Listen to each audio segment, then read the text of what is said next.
My name is Rachel Kim. I'm 33 years old, a pediatric nurse in Seattle, a wife, and a mother to a 6-year-old girl named Sophia. Most people who know me would describe me the same way. Reliable, calm, the one who handles things. At St. Mary's Hospital, parents ask for me by name when their children are admitted. I keep cartoon bandages in my scrub pockets. I kneel to speak to scared kids at eye level. I remember which child likes dinosaurs and which one needs their blanket tucked in exactly twice before they can sleep. I am very good at taking care of people. I always have been. I grew up in Bellevue as the older sister to Emma, who is 5 years younger than me and, according to most of our extended family, the creative one, the fun one, the light in the room. I was the organized one, the dependable one, the one my parents asked to handle things. When Emma forgot homework, I helped her finish it. When our parents worked late, I made dinner. When Emma cried over teenage drama, I sat on her bed and listened for hours. None of it felt unfair. It felt like my role. By the time I left for nursing school, I had already learned something I didn't realize I had learned. Love often looked like being useful. 5 years ago, when I got married, my wedding cost $8,000.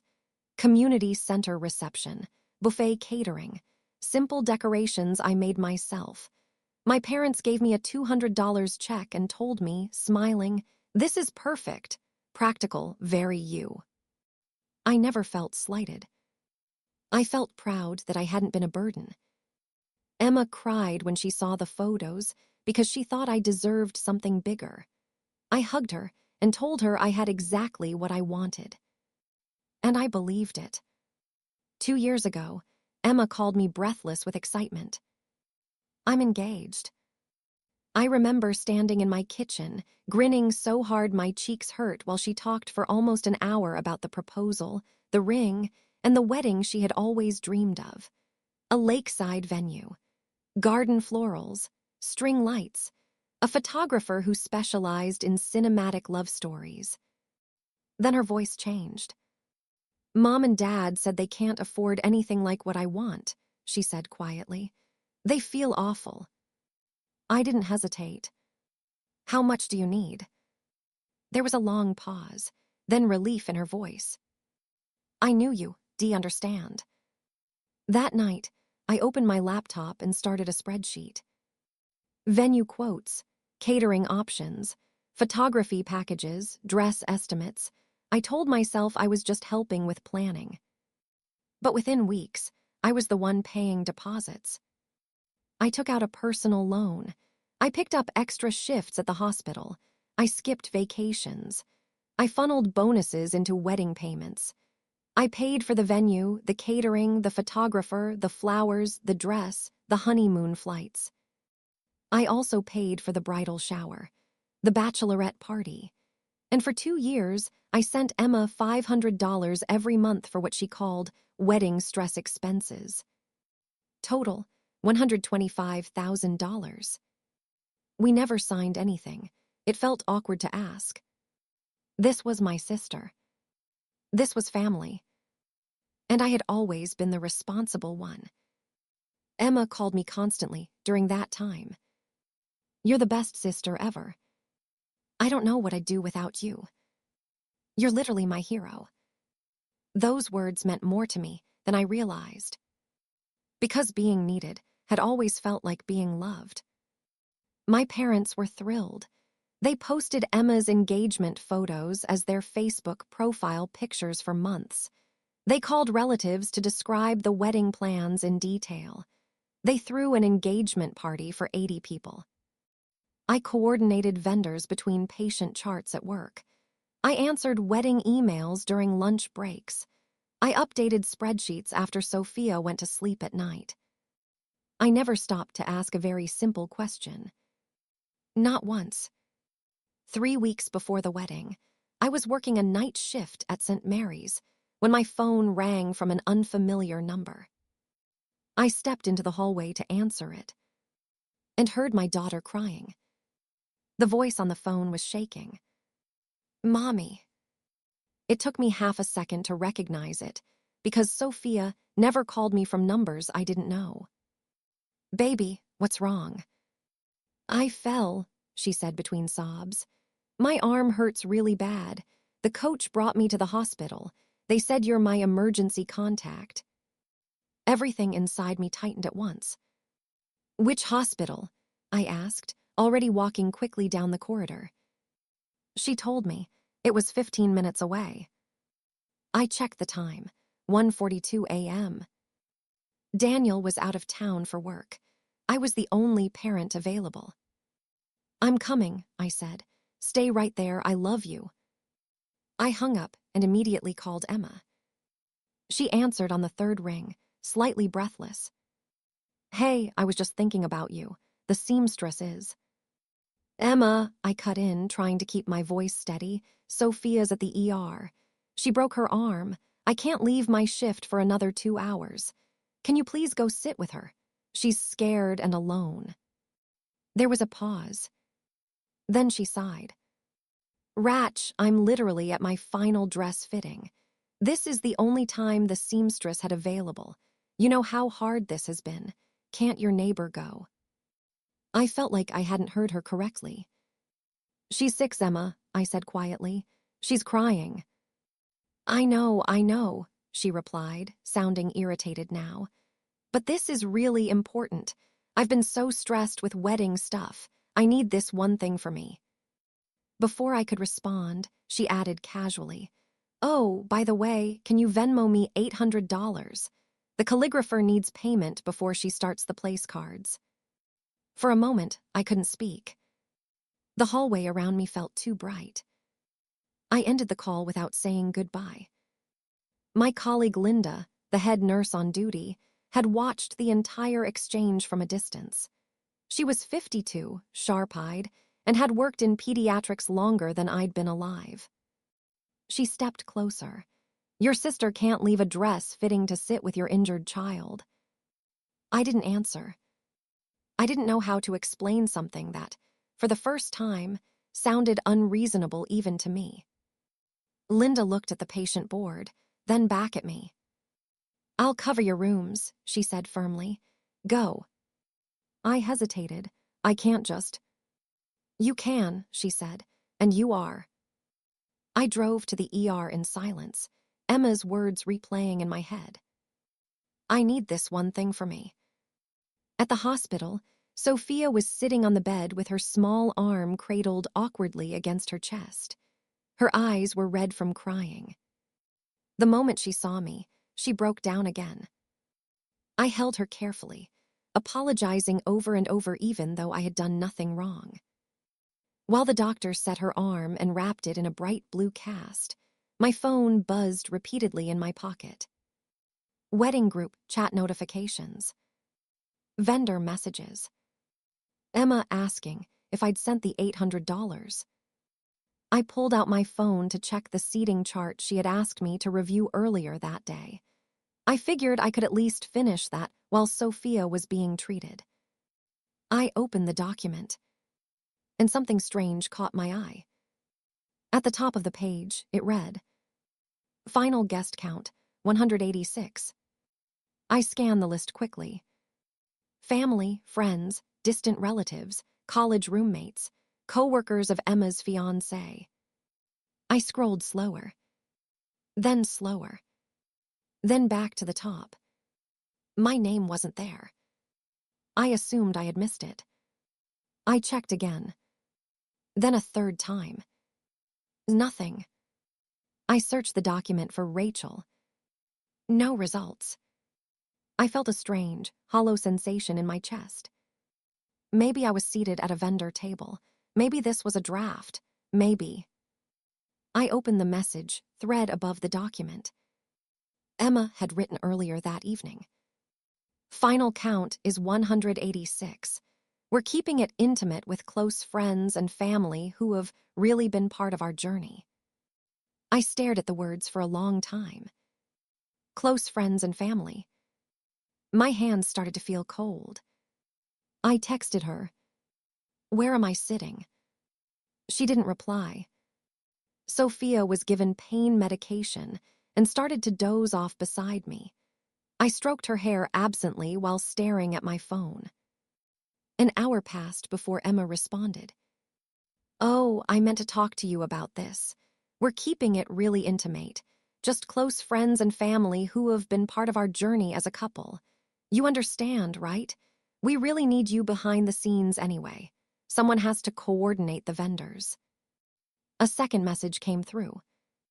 "Did you send the $800? I read both messages twice. Then a third time. I didn't feel angry. I felt something else. Something slower. Heavier. Like a realization that had been waiting for years and had finally found the right moment to surface. Linda's voice echoed in my head from earlier. "When's the last time she showed up for you?" I scrolled up through months of wedding messages. "Rachel's handling that. Rachel will take care of it. Rachel can pay for this." My name appeared hundreds of times. Just not on the guest list. I leaned back in the plastic ER chair and looked at my daughter sleeping beside me. And for the first time in 2 years, I opened the spreadsheet on my phone not as a planner, but as someone trying to understand what they were looking at. I didn't respond to Emma that night. I couldn't. Not because I didn't know what to say, but because I suddenly didn't know how to see the last 2 years the way I had seen them before. Sophia slept beside me in the ER bed, her small fingers curled into the blanket, blue cast resting awkwardly on her chest. I watched her breathe and let my mind drift backward. Not to the wedding. Further. To patterns I had never examined because they had always felt normal. When I got married 5 years ago, my parents told me how proud they were of how low maintenance I was, how I didn't ask for much, how I did make things complicated. Emma's engagement, on the other hand, had been treated like a national event. They threw her an engagement party for 80 people. They hired a photographer for the proposal reenactment photos. My mom made Emma's engagement pictures her profile photo for 6 straight months. My wedding photos had gotten 2 posts and a caption that read, "Simple and sweet, just like Rachel." At the time, I thought it was a compliment. I realized now it had been a label. Simple, practical, easy. Emma's engagement gift from our parents had been Grandma's diamond earrings, appraised at $5,000. My wedding gift had been a $200 check. I had framed it as, they did what they could. But the truth was sitting quietly in front of me now, undeniable. They had done what they wanted to do. And I had filled in the rest. I opened my spreadsheet again. The numbers didn't look generous anymore. They looked revealing. $65,000 for the venue. $18,000 catering. $12,000 photography. $8,000 flowers. $15,000 dress and alterations. $7,000 honeymoon flights. Then the smaller entries. $3,000 bridal shower. $4,500 bachelorette party. $500 every month for 2 years labeled wedding stress. I remembered every one of those payments. I remembered the night I transferred $2,400 to secure the florist while Sophia had a fever on the couch beside me. I remembered answering vendor emails on my lunch break between checking IV lines. I remembered telling Daniel, "It's just temporary. She'll pay me back eventually." We had never writ anything down, because asking for that would have felt rude, distrustful, unsisterly. I thought about how often Emma had said the same sentence to me. "You're the best sister ever. I don't know what I'd do without you. You're literally my hero." I used to feel warm hearing that. Now, I wondered if those words had been doing something else entirely, keeping me in place. I scrolled through the group chat again. Messages from my mom. Rachel's so good at handling details. Thank God Rachel is taking care of this. Emma is so lucky to have you. Lucky. That word sat strangely in my chest. I realized something uncomfortable. Not once in 2 years had anyone said, Rachel, are you okay doing all this? Rachel, can you afford this? Rachel, this is too much. Because everyone, including me, had accepted a quiet truth. Rachel handles things. Rachel pays for things. Rachel makes things work. I had mistaken that role for love. Sophia stirred in her sleep, and I leaned forward to adjust her blanket. Her little face relaxed again. And for the first time, a question rose in my mind that I had never allowed before. When was the last time Emma handled something for me? I tried to think. Birthdays, I usually planned them. Family dinners, I coordinated them. When Sophia was born, Emma visited for an hour, brought balloons, and left because she had a pottery class. I had told myself she was busy, creative, free-spirited. I had admired that about her. Now it felt different. Now it felt like I had been living in a system where one person gave and another person received. And no one had ever questioned it, including me. My phone buzzed again. A message from Emma. Ratch, please don't make this weird. I thought you understood. You're better at behind-the-scenes stuff anyway. I stared at the words. Better at behind-the-scenes stuff. That's when something clicked into place with uncomfortable clarity. I wasn't being excluded because of space. I was being placed exactly where everyone had always expected me to be. Out of sight. Handling things. I looked at Sophia again. And for the first time, the thought that rose in me wasn't guilt. It wasn't confusion. It was a slow, steady realization. I had never once asked what my place in this family actually was, because I had been too busy earning it. By the time Sophia and I got home, the sky was starting to lighten. I helped her into bed, propped her cast carefully on pillows, and sat beside her until she fell asleep again. The house was quiet in that heavy, early morning way where everything feels suspended. I didn't sleep. I sat at the kitchen table with my laptop open, the spreadsheet glowing against the dark room. For 2 years, this document had felt like proof of how much I loved my sister. Now it felt like evidence of something I hadn't wanted to see. I scrolled slowly through the entries, remembering each one. Every deposit, every transfer, every no problem I had typed back when Emma thanked me. I noticed something new. Not a single payment had the word loan beside it. Not once had Emma written, I'll pay you back by this date. It was always vague. Eventually. When things settle. After the honeymoon. Promises that floated without ever landing anywhere solid. And I had accepted that.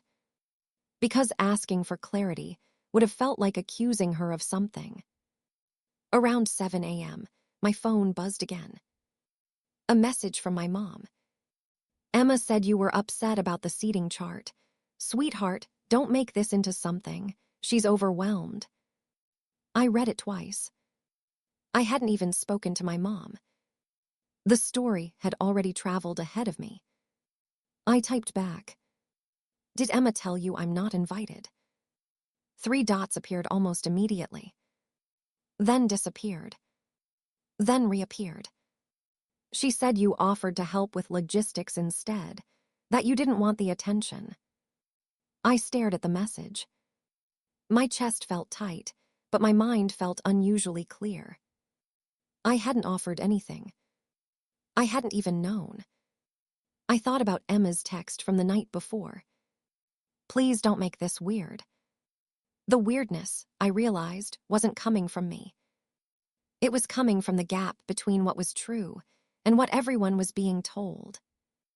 I opened the group chat again and searched my own messages. Hundreds of them. Vendor confirmations, payment screenshots, scheduling notes. I searched for one message where I had said anything close to, "I don't want to attend." There was nothing. Around noon, Linda texted me to check on Sophia. I told her she was okay, resting. Then I added, without really thinking about it, "Have you ever realized something about someone and suddenly you can't unsee it?" She replied a minute later, "Yes, it's uncomfortable, but it's usually the truth trying to catch up with you." I sat with that for a long time. The truth trying to catch up. I thought about how often Emma had described me to people. "This is my sister Rachel. She's amazing. She handles everything." I used to feel proud hearing that. Now I wondered if it had quietly turned into permission. Permission for everyone to assume I would always handle everything. Even my own exclusion. By afternoon, Sophia was awake and asking for popsicles like nothing had happened. Kids bounce back fast. Adults don't. While she watched cartoons, I went back to the seating chart one more time. I wasn't looking for my name anymore. I was looking for something else. Evidence. Clarity. I took screenshots of the guest list, of Emma's message about keeping it intimate, of her text asking for $800 right after refusing to go to the ER. Then I opened my photo gallery and stared at the images for a long time. Not because I planned to send them to anyone, but because I needed to see them outside the chat window. Laid out plainly. That's when my phone buzzed again. This time from my cousin Amy. "Hey, random question. Are you actually not going to Emma's wedding? Mom said you volunteered to help behind the scenes instead. That doesn't sound like you." I felt something settle into place. A pattern I could finally trace. Emma wasn't just excluding me. She was rewriting the story before I even knew there was a story to rewrite. I typed back, "I didn't volunteer." Her reply came almost instantly. "I thought so." I stared at the screen, then at the spreadsheet, then at the screenshots. And for the first time in 2 years, I asked myself a question I had never allowed before. Not how can I fix this? Not how can I make this easier for Emma? But something much simpler. Much quieter. What if I stopped? I didn't send the $800. That was the first thing I didn't do. I set my phone down on the kitchen counter and walked away from it like it might try to convince me otherwise. For 2 years, my reflex had been immediate. Emma asked, I sent. A vendor emailed, I paid. A problem appeared, I solved it. This time, I did nothing. And the silence that followed felt louder than any argument could have.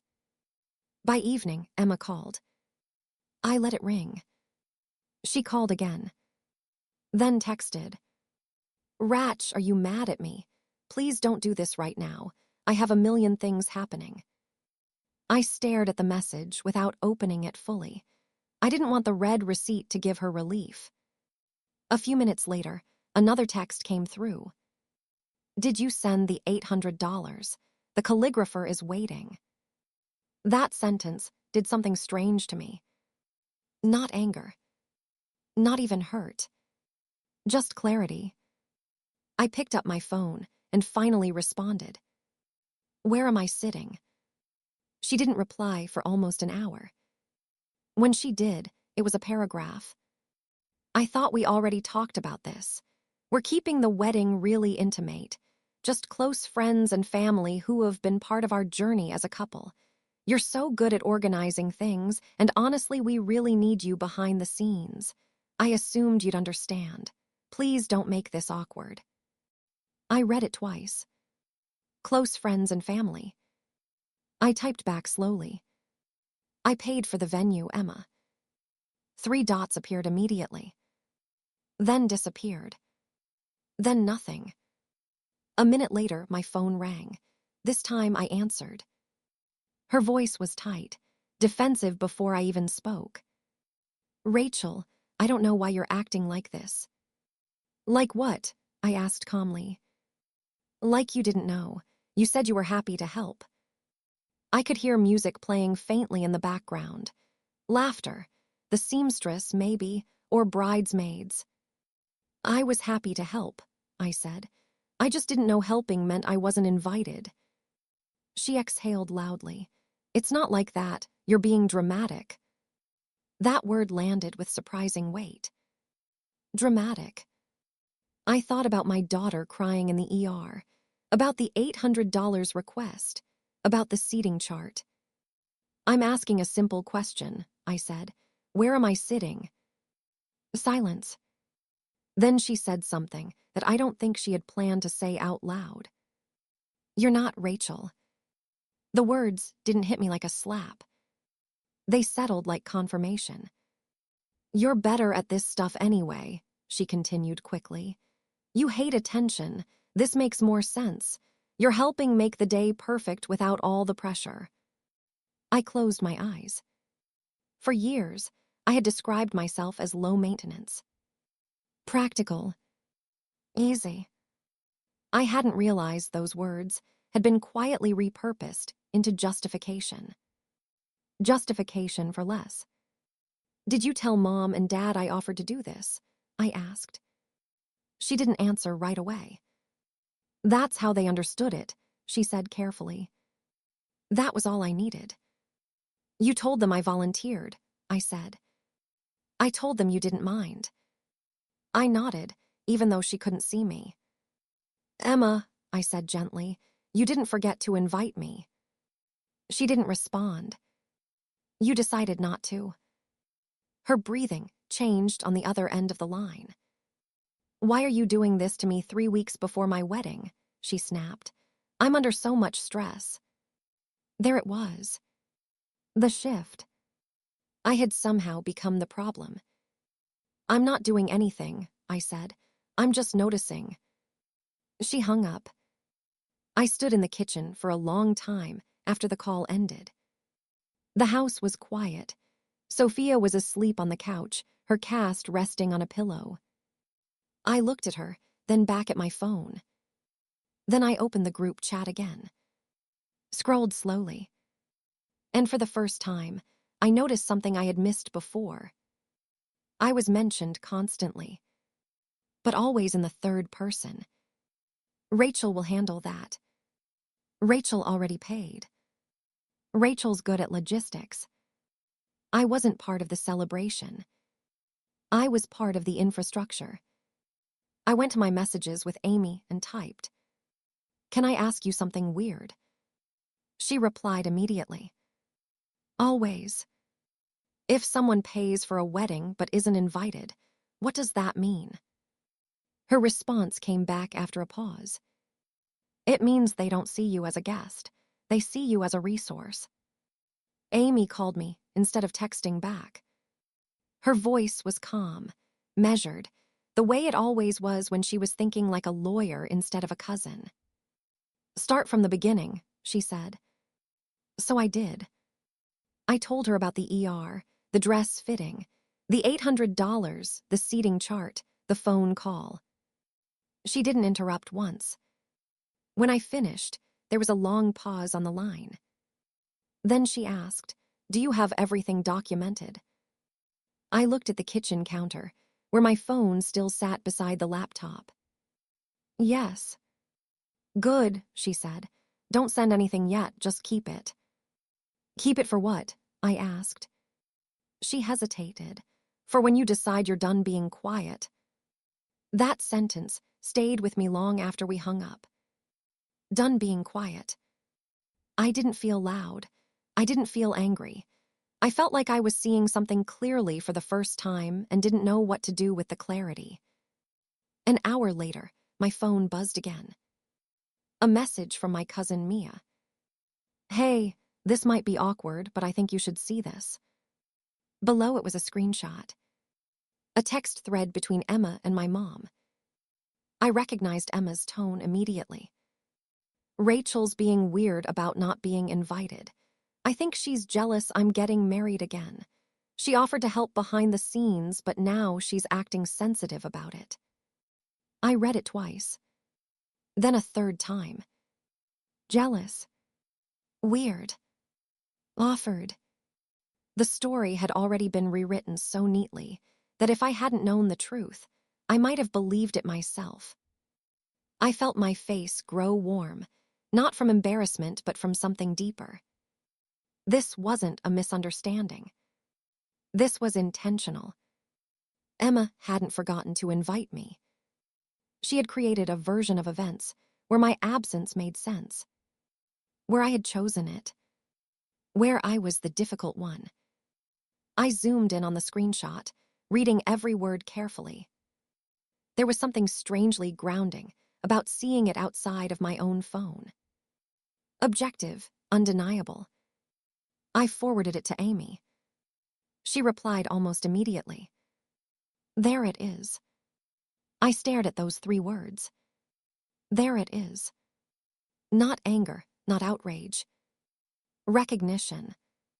I thought about every time Emma had called me her hero. Every time my parents had said, Rachel's so easy. Every time I had told myself this was just how families worked. I realized something that made my chest feel tight. I had been protecting a version of this family that didn't actually exist.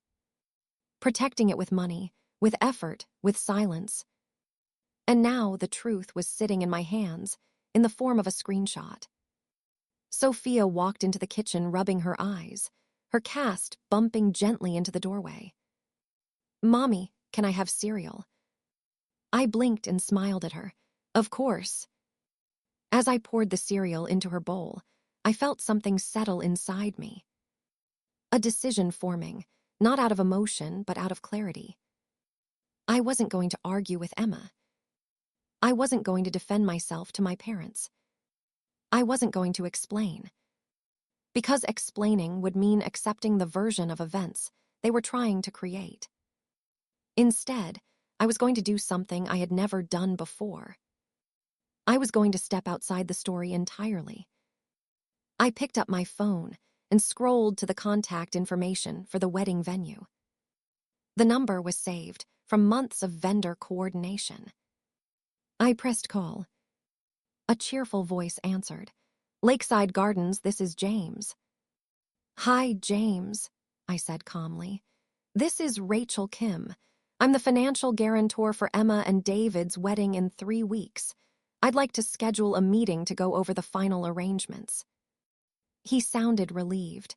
Oh, thank goodness. I was hoping to talk to you. There's been some confusion on our end. Confusion. That's exactly why I'm calling, I said. We set a time for the following afternoon. After I hung up, I texted my parents and Emma in a group message. I've scheduled a meeting at the venue tomorrow at 2 p.m. to go over final details. It's important everyone is there. Emma replied first. Why? We already finalized everything.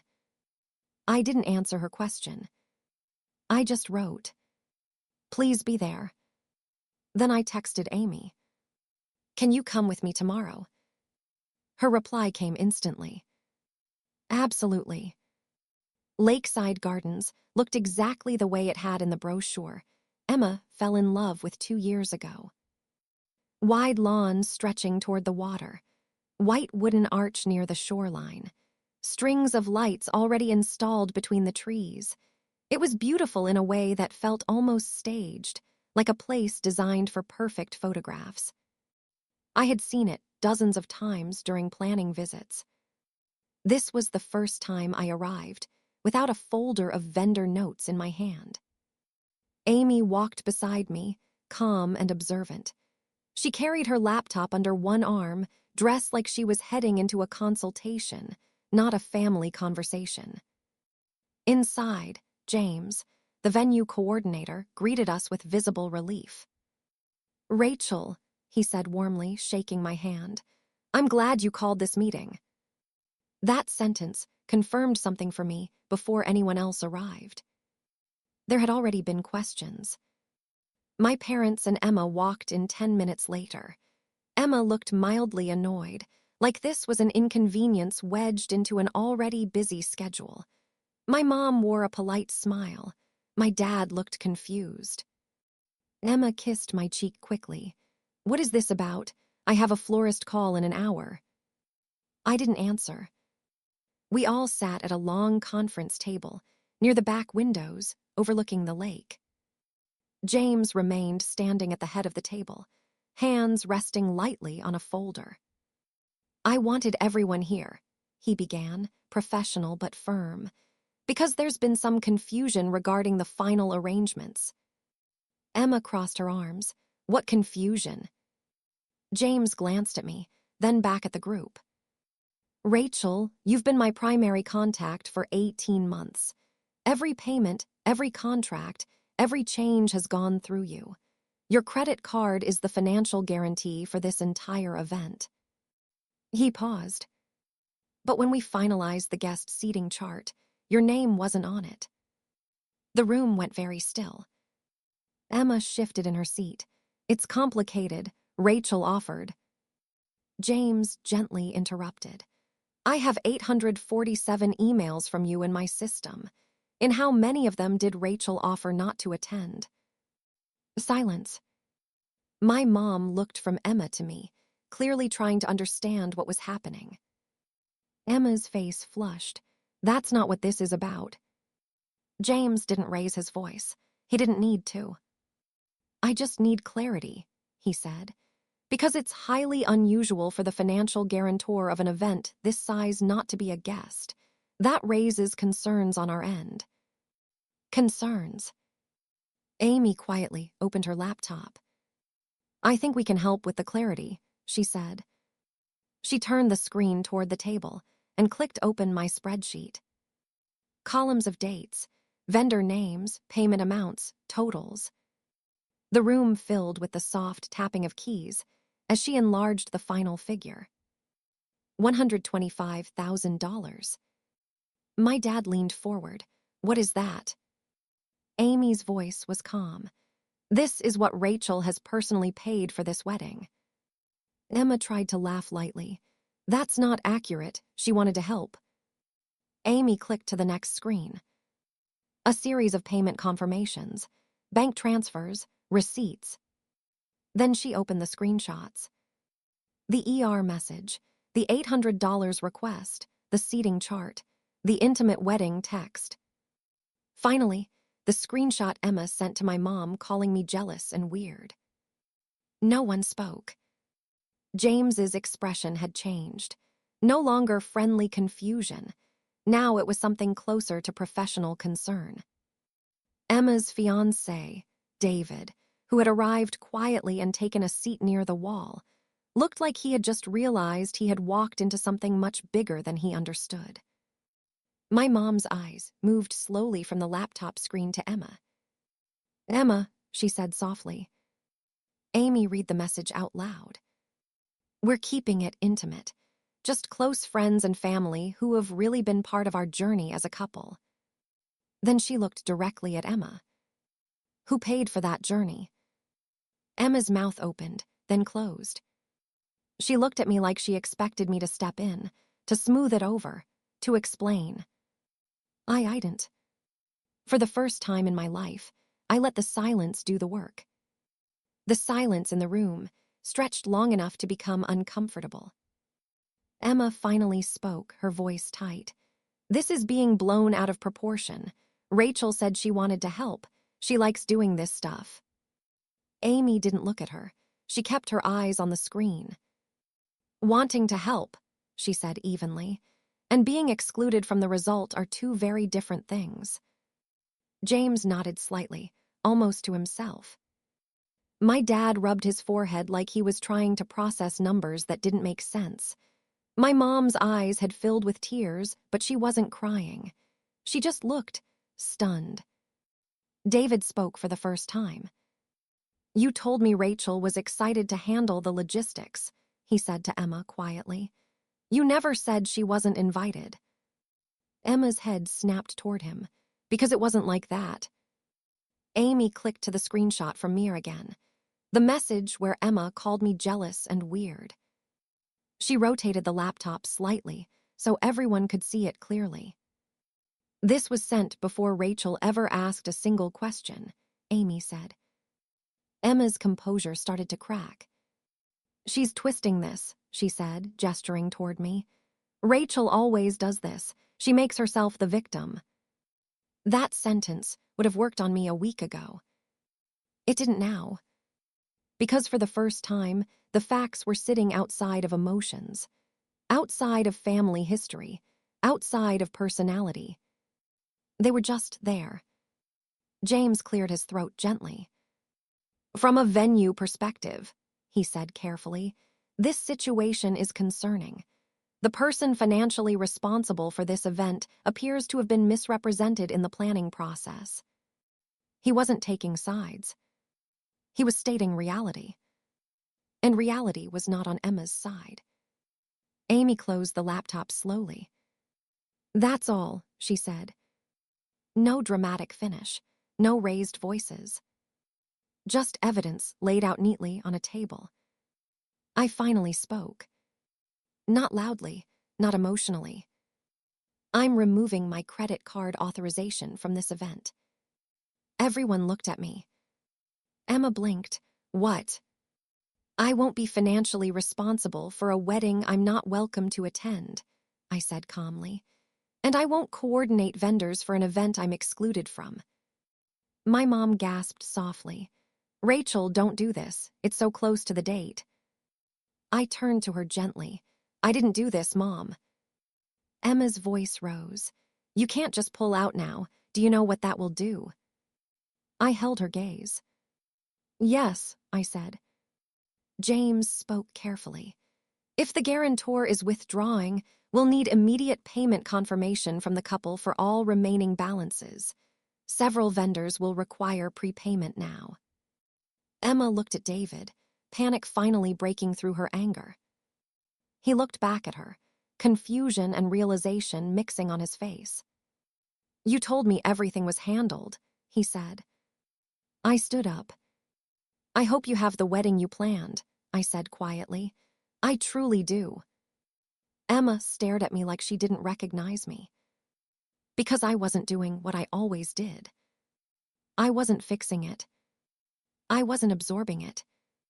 I was leaving it exactly where it belonged. With her. I didn't hear from Emma for 3 days after the meeting. Not a call, not a text. For the first time in 2 years, my phone was quiet in a way that felt unfamiliar. No vendor questions, no payment reminders, no frantic updates about flowers, seating charts, or color palettes. Just silence. Amy told me later that the venue had immediately contacted Emma and David for new payment authorizations. Several vendors required upfront confirmation before proceeding. Others adjusted their contracts when they realized the financial guarantor had stepped away. The guest count dropped from 186 to 60. The lakeside ceremony space was reduced to a smaller section of the property. The elaborate floral installations were replaced with simpler arrangements. The calligrapher never finished the place cards. The wedding still happened, but not the one Emma had planned for 2 years. I didn't go. I didn't check social media that day. I didn't ask anyone how it looked. I stayed home with Sophia, helped her practice writing with her left hand while her right arm healed in the cast. That night, when she fell asleep on the couch, I sat beside her and felt something I hadn't expected. Not sadness. Relief. A week later, photos started appearing online anyway. Friends tagging Emma, smiling group shots, a ceremony that looked hurried, scaled down, slightly chaotic. I could see it in the details. The empty space behind the chairs where extra seating had clearly been removed. The simpler bouquet. The reception tables spaced awkwardly far apart to fill a room meant for 3 times the number of guests. It wasn't the dream wedding she had imagined. And for the first time, I didn't feel responsible for that. David called me 2 weeks later. His voice sounded tired. "I didn't know," he said immediately. "I swear to you, Rachel, I didn't know." "I believe you," I replied. He sighed. The meeting, that was the first time I saw any of it. The money, the messages, everything. There was a long pause. "I should have asked more questions," he said. I didn't know what to say to that. Because I had been asking myself the same thing. 6 months passed. Life settled into a new rhythm. No wedding spreadsheets. No monthly transfers. No constant emotional labor I didn't realize I had been doing. Then one afternoon, a letter arrived in the mail. Handwritten. Emma's handwriting. I sat at the kitchen table for a long time before opening it. Inside, the paper was slightly wrinkled, like she had folded and unfolded it multiple times before sending it. "Rachel, I don't expect you to forgive me. I don't even know if I deserve a response. I was selfish and cruel. You gave me everything and I gave you nothing. I see it now in a way I couldn't before. I don't know how I didn't see it then. I told myself you were happy to help, because that made it easier not to feel guilty. I'm so sorry." I read it twice, then folded it back up. I didn't respond. Not because I wanted to punish her, but because I needed time to understand what this apology meant. Was it regret for being caught? Or understanding of what she had done? A year after the wedding, Amy called me with an update. "Emma had a baby," she said. I felt something soften in my chest. "Girl," Amy added. "She asked if you'd be willing to meet her." I didn't answer right away. I thought about the letter, about the meeting, about the years before all of this. "I'll meet the baby," I said finally. "Not for Emma, for her." Amy was quiet for a moment. "She's been sending you $500 every month," she said. "I don't know if you noticed." I had noticed. Small deposits labeled simply, repayment. $500 a month. At that rate, it would take 20 years to pay back what I had given her. But she was paying. And that mattered more than the math. Because for the first time in our lives, Emma was doing something consistently for me. Not with words. With action. I met my niece on a quiet Sunday afternoon at a small park between our neighborhoods. Emma was already there when I arrived, standing beside a stroller, gently rocking it back and forth with one hand. She looked different, not physically, but softer somehow, quieter, less certain. She didn't rush toward me. She didn't try to hug me. She just stepped aside and said, "Her name is Lily." I looked into the stroller. Tiny fingers wrapped around the edge of a blanket, dark hair. Curious eyes that blinked slowly up at me like she was trying to understand who I was. Something inside me shifted instantly. I wasn't looking at my sister anymore. I was looking at a child who had nothing to do with any of it. "Hi, Lily," I whispered. Emma watched me carefully, like she was waiting to see if I would pull away. I didn't. We walked the path around the park in silence at first. Just the sound of stroller wheels on gravel and birds in the trees. After a few minutes, Emma spoke. "I read that letter you never responded to about 100 times in my head," she said quietly. "I kept wondering what I would say if you ever agreed to see me again." I didn't look at her. I kept my eyes on Lily. "I didn't come for words," I said gently. "I came for her." Emma nodded like she expected that. "I know," she said. We sat on a bench under a tree. Lily fell asleep halfway through the walk, her tiny chest rising and falling peacefully. Emma stared straight ahead. "I didn't understand what I was doing back then," she said. "Not really. I just thought you were stronger, more capable, like you didn't need what I needed." I let that sit between us. Because that had always been the story, hadn't it? Rachel is fine. Rachel can handle it. Rachel doesn't need as much. "I needed you at the hospital," I said quietly. Emma swallowed hard. "I know. And I needed you to want me at your wedding." Her voice cracked. "I know." For the first time, there was no defense in her tone, no justification, no attempt to twist the past into something easier to live with. Just recognition. We didn't talk about the money. We didn't need to. Because every month, on the 1st, $500 still appeared in my account labeled repayment. No reminders, no excuses. Just consistency. That was new. That was different. Before we left, Emma said something that stayed with me. "I used to think you helping me meant you loved me," she said. "Now I realize loving someone means showing up when it costs you something." I looked at her then. And for the first time in a long time, I saw my sister. Not the golden child, not the bride, not the person who took and took and took. Just Emma. A woman who had finally been forced to see herself clearly. Lily stirred in the stroller, stretching her tiny hands into the air. I reached down and let her grab my finger. And in that moment, I realized something I hadn't understood before. Justice hadn't come from canceling the wedding payments. It hadn't come from exposing the truth in that meeting room. It came from this.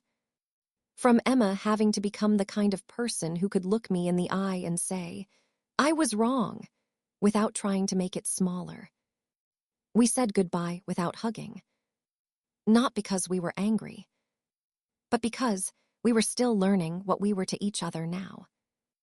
On the drive home, I thought about everything that had happened. The money, the messages, the meeting, the wedding I never attended. And I realized I didn't feel bitterness anymore. Just clarity. Emma and I were building something new. Slow, uneven, careful. Paid for not with dollars, but with changed behavior. That night, as I tucked Sophia into bed, she asked, "Did you see Aunt Emma?" "I did," I said. "Is she nice now?" she asked sleepily. I paused. "I think she's trying to be," I replied. Sophia nodded like that was enough and drifted off to sleep. I stood there for a moment longer, watching her breathe. Because the truth was, this story hadn't really been about a wedding. It had been about a pattern. One I didn't even know I was trapped in until I stepped out of it. Emma was repaying the money. But what I wondered, as I turned off the light, was something else entirely. Would she keep showing up when there was nothing left to repay?